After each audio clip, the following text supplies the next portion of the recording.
எஸ்கேஆர்என் TV நேயர்களுக்கு வணக்கம்.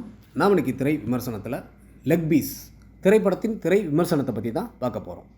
இந்த படத்தை ஸ்ரீநாத் இயக்கியிருக்கிறாரு. Manikandan, Karunakaran, Ramesh Thilak, Srinath, Yogi Babu, VTV Ganesh, Ravi Mariya, Naan Kadavul Rajendran, mime Gopi, John Vijay, Saravana Subbaiah, Marimuthu, Madhusudhana Rao மற்றும் பல நட்சத்திரங்கள் நடிச்சிருக்கிறாங்க. இந்த படத்தோட கதை என்னென்னு பார்த்தீங்கன்னா, சாலையில் கிடக்கும் 2000 ரூபாய் நோட்டு ஒன்றின் மூலம் நண்பர்களாகும் மணிகண்டன், கருணாகரன், ரமேஷ் திலக், ஸ்ரீநாத் ஆகிய 4 பேருக்கும் அதே 2000 ரூபாய் நோட்டின் மூலம் பிரச்சனை வருகின்றது.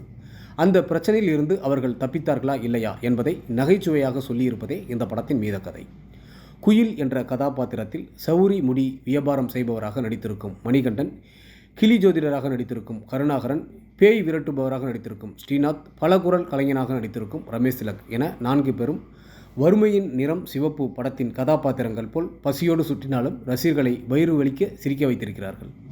படம் முழுவதும் வரும் யோகி பாபு வழக்கமான பாணியின் மூலம் சிரிக்க வைத்தாலும் தன் மனைவி குறித்து காமெடி என்ற பெயரில் பேசும் வசனங்கள் அனைத்துமே அநாகரிகமாக இருக்கின்றது.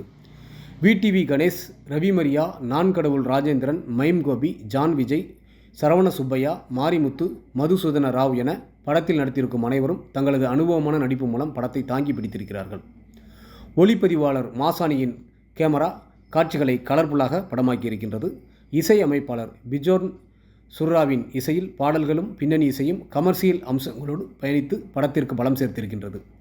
கதை, திரைக்கதை, வசனம் எழுதியிருக்கும் எஸ்.ஏ. பத்மநாபன் கிரைம் த்ரில்லர் ஜானரை நகைச்சுவை பாணியில் சொல்ல முயற்சிப்பதோடு நகைச்சுவை நட்சத்திர பட்டாளத்தை கொண்டு நகைச்சுவை திருவிழாவையும் நடத்தியிருக்கின்றார். நடித்திருப்பதோடு படத்தை இயக்க செய்திருக்கும் ஸ்ரீநாத் ஏகப்பட்ட நடிகர்கள் இருந்தாலும் அவர்களை சரியான முறையில் கையாண்டு பார்வையாளர்களை சிரிக்க வைத்திருக்கின்றார்.